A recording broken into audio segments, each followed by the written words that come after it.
కొన్ని సంఘటనలు జరిగిన రోజే ముగిసిపోతాయి. మరికొన్ని సంఘటనలు మాత్రం జరిగిన తర్వాతే అసలు కథ మొదలవుతుంది.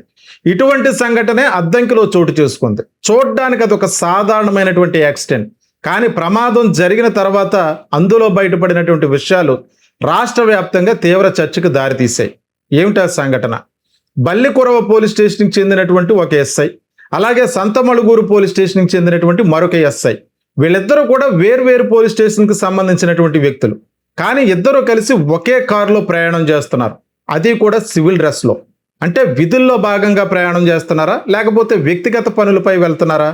అయినా రెండు వేర్వేరు పోలీస్ స్టేషన్లకు చెందినటువంటి ఎస్ఐలు ఇద్దరు కలిపి ఎక్కడికి వెళుతున్నారు? ఇదే ఇప్పుడు ప్రశ్న. అసలు వివరాల్లోకి వెళితే ఈ సంఘటనకు వాళ్లకు సంబంధం ఏమిటి? బల్లికురవ పోలీస్ స్టేషన్కి చెందిన ఎస్ఐ నాగరాజు, అలాగే సంతమడుగూరు పోలీస్ స్టేషన్కి చెందినటువంటి ఎస్ఐ నాగమల్లేశ్వరరావు, వీళ్ళిద్దరూ కూడా ఒక స్విఫ్ట్ డిజైర్ కారులో బల్లికురవ నుంచి అద్దంకి వైపు ప్రయాణం చేస్తున్నారు. ఇంతలో శంఖవరపాడు అనేటువంటి ప్రాంతానికి వచ్చేసరికి వారి కారుకి అడ్డుగా వచ్చినటువంటి ఒక ఆటోను బలంగా ఢీకొట్టారు. దీంతో ఆటో కాస్త తిరగబడింది. కారు ముందు భాగం కూడా నుజ్జునుజ్జైంది. ఆటోలో ప్రయాణిస్తున్నటువంటి నలుగురికి తీవ్ర గాయాలయ్యాయి. ఈ యాక్సిడెంట్తో అక్కడే ఉన్నటువంటి స్థానికులందరూ కూడా ప్రమాద స్థలానికి వచ్చారు. ఇంతలో కారులోంచి బయటికి తిరిగినట్టు ఇద్దరు వ్యక్తులు కూడా ఆటో సిబ్బందితో గొడవకి దిగారు. ప్రమాద ఘటనకు ఆటోయే కారణం అంటూ వాగ్వాదాన్ని దిగారు. వారి ఇద్దరు ప్రవర్తన, మాట్లాడే విధానం తేడాగా ఉండటంతో స్థానికులు ఆ కారులో ఏమని చెప్పి గమనిస్తే కారులో మద్యం సీసాలు కనిపించాయి. దీంతో ఆగ్రహం వ్యక్తం చేసినటువంటి వ్యక్తులు అక్కడ ఉన్నటువంటి ఆ ఇద్దరు వ్యక్తులను కూడా నిలదీసేటువంటి క్రమంలో ఇంతలో అక్కడికి చేరుకున్నటువంటి అద్దంకి సిఐ పోలీస్ సిబ్బంది స్థానికులను అడ్డుకుని ఆ ఇద్దరు ఎస్ఐలను కూడా అక్కడి నుంచి తరలించేశారు. ఆ తరలించేసిన ఇద్దరు వ్యక్తులు కూడా పోలీస్ డిపార్ట్మెంట్కి చెందినటువంటి వారు ఎస్ఐలను తేలటంతో స్థానికులు ఒక్కసారిగా ఆ కారులో ఏముందో చూడాలని చెప్పి పట్టుబట్టారు. కారులో మద్యం సీసాలు కనిపించడం, ఏదో తెలియని వాసన బయటకు రావడంతో ఖచ్చితంగా కారు డిక్కీలో ఏదో ఉందని అనుమానించినటువంటి స్థానికులంతా కూడా ఆ డిక్కీ ఓపెన్ చేయాలని పట్టుబట్టారు. కానీ ఎంతకీ అద్దంకి పోలీసులు మాత్రం దానికి ఒప్పుకోలేదు. స్థానికులందరినీ కూడా అక్కడ బెదిరించి పంపించేసేటువంటి ప్రయత్నం చేశారు. అయినప్పటికీ పట్టు వదలనటువంటి స్థానికులు ఆ డిక్కీ ఓపెన్ చేసి తీరాల్సిందే అని పట్టుబట్టడంతో తప్పనిసరి పరిస్థితుల్లో కారు డిక్కీ ఓపెన్ అయింది. అందులో ఉన్నటువంటి వస్తువులు చూసినటువంటి స్థానికులు ఒక్కసారిగా ఆశ్చర్యపోయారు. వాటిని వీడియోలు తీయటం మొదలు పెట్టారు. పోలీసులు వారిని వీడియోలు తీయకుండా అడ్డుకుంటున్నారు. ఏంటా వస్తువులు? కట్టలు కట్టలుగా మూటలు కట్టినటువంటి గంజాయి కట్టలు, అలాగే ఖాళీ మద్యం సీసాలతో పాటు పోలీసు యూనిఫామ్ కూడా అందులో ఉంది. దీంతో వాళ్ళందరూ కూడా అట్లా వీడియో తీస్తుంటే అక్కడ ఉన్నటువంటి అద్దంకి పోలీస్ సిబ్బంది మాత్రం వీడియోలు తీయకుండా అడ్డుపడేటువంటి ప్రయత్నం చేశారు. వాళ్ళందరినీ బెదిరించేటువంటి ప్రయత్నం చేశారు. మమ్మల్ని ఎందుకు బెదిరిస్తున్నారంటూ వాళ్ళంతా కూడా వాటిని వీడియో తీశారు. వీడియో తీస్తున్న వ్యక్తుల్ని అద్దంకి పోలీసులు వీడియోలు తీసి బెదిరించేటువంటి ప్రయత్నం చేశారు. ఈ క్రమంలో పోలీసులకి అలాగే స్థానికులకి మధ్య తీవ్ర వాగ్వాదం జరగటం, ఈ క్రమంలో ఈ సంఘటనకు సంబంధించిన విషయాలన్నీ కూడా సోషల్ మీడియాలో వైరల్ అయ్యాయి. దీని వెనకాల మరొక కథ కూడా వినిపిస్తుంది. అంటే ఈ సంఘటనకి 25 రోజులు ముందుకు వెళితే గత నెల 22వ తారీఖున పోలీసులు ఒక గంజాయి వాహనాన్ని పట్టుకుని గంజాయి కేసు నమోదు చేశారు. అందులో దాచినటువంటి సగం గంజాయినే ఈ ఇద్దరు పోలీసులు ఇప్పుడు తరలిస్తున్నారు. వీళ్ళంతా కూడా ఎక్కడికి తరలిస్తున్నారు? అసలు ఈ గంజాయిని తరలించవలసినటువంటి అవసరం ఈ ఇద్దరు ఎస్సీలకి ఏమిటి? ఇప్పుడు చర్చ మొత్తం రాష్ట్రంలో ఇదే జరుగుతూ ఉంది. ఇద్దరు ఎస్సీలు గంజాయి రవాణా చేశారన్నటువంటి ఆరోపణలు ఎత్తుకుంటూ పోలీస్ డిపార్ట్మెంట్ వైపు స్థానికులు వేలెత్తి చూపుతున్నారు. అయితే ఈ ఆరోపణలన్నీ కూడా దర్యాప్తులో నిజమేనని తేలితే పరిస్థితి ఎలా ఉంటుంది? ఆ ఇద్దరు ఎస్సీలకి సంబంధించి ఎన్డీపీఏ కింద కేసులు పెట్టవలసినటువంటి పరిస్థితి, క్షమించాలి, ఎన్డీపీఎస్ కింద కేసులు పెట్టాల్సినటువంటి పరిస్థితి. విధి నిర్వహణలో భాగంగా వీళ్ళంతా కూడా దాన్ని అక్కడి నుంచి తరలిస్తే దానికి సంబంధించినటువంటి దాన్ని సీల్ చేసినటువంటి పత్రాలు కావాలి. అది ఎక్కడి నుంచి ఎక్కడికి తరలిస్తున్నారో తెలియజేసేటువంటి ఆధారాలు ఉండాలి.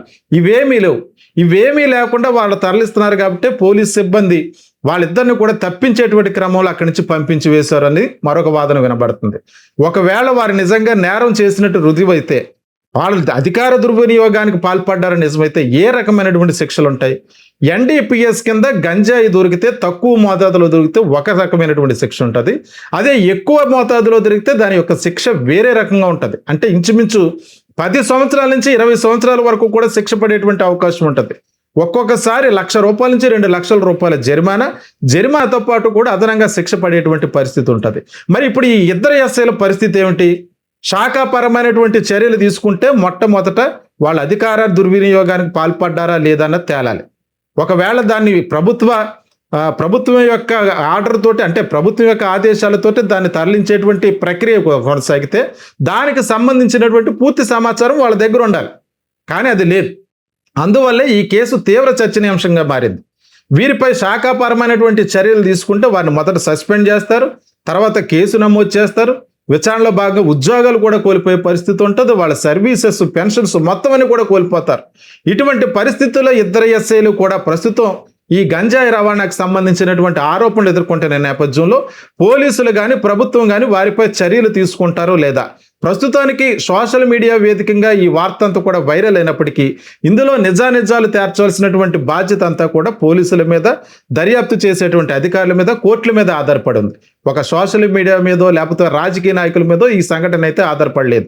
ఈ కేసు విచారణలో ఇంకా మరిన్ని వివరాలు బయటపడాల్సి ఉంది. అయితే దీనికి సంబంధించి పోలీసులు ఏ రకమైనటువంటి చర్యలు తీసుకుంటారు? వాళ్ళిద్దరి మీద కేసులు నమోదు చేస్తారా? అసలు గంజాయి ఎక్కడి నుంచి ఎక్కడికి పట్టుకెళ్తున్నారు? ఈ ఆధారాలన్నీ పోలీసులు కేసు నమోదు చేసి ప్రజలకు తెలియజేయవలసినటువంటి బాధ్యత ఉంది. అంటే ప్రస్తుతానికి ఈ అంశం కాస్త రాష్ట్ర వ్యాప్తంగా తీవ్ర చర్చనీయాంశం అవడంతో ఈ కేసు ఎటువంటి మలుపులు తిరగబోతుందన్న దానిపై సర్వత్రా ఉత్కంఠ నెలకొంది.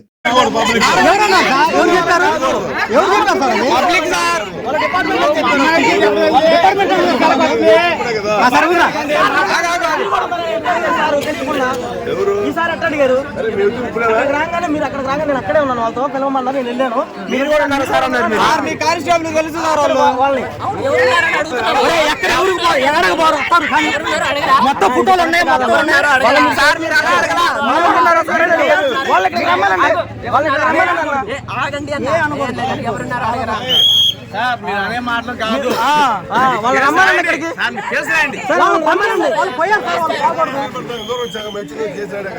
మరి చీరలు తీసుకుని మరి పిల్లల్ని కుర్రోళ్ళు తీసుకున్నారండి. మీరేంది ఆ మాట అంటారేంటండి?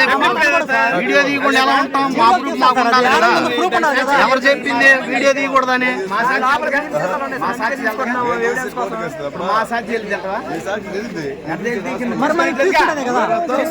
మమ్మల్ని సాక్ష్యం మమ్మల్ని కేసు పెట్టి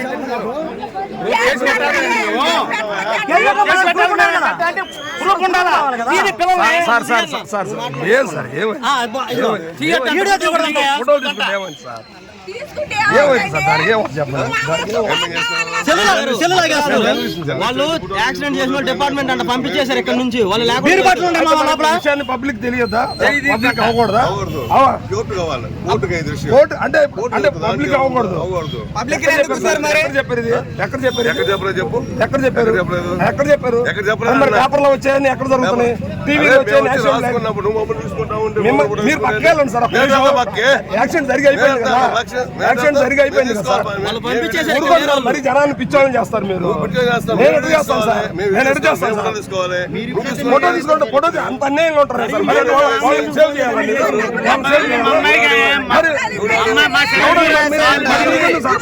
పబ్లిక్ తీసుకుంటారు సార్. మీకేమైంది సార్? అదే తీవ్రతని ఆడదు.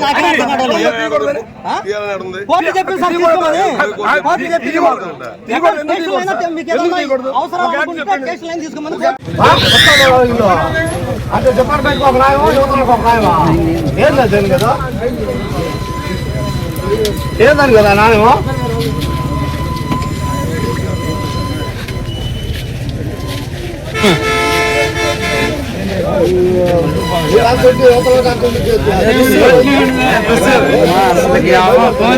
ఫోన్ కూడా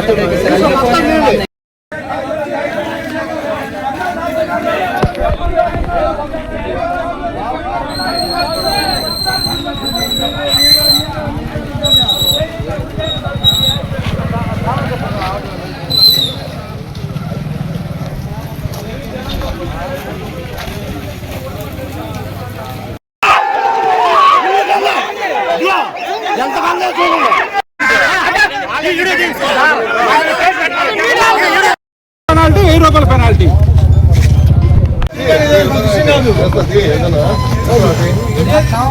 ఏంది భయపడతారు?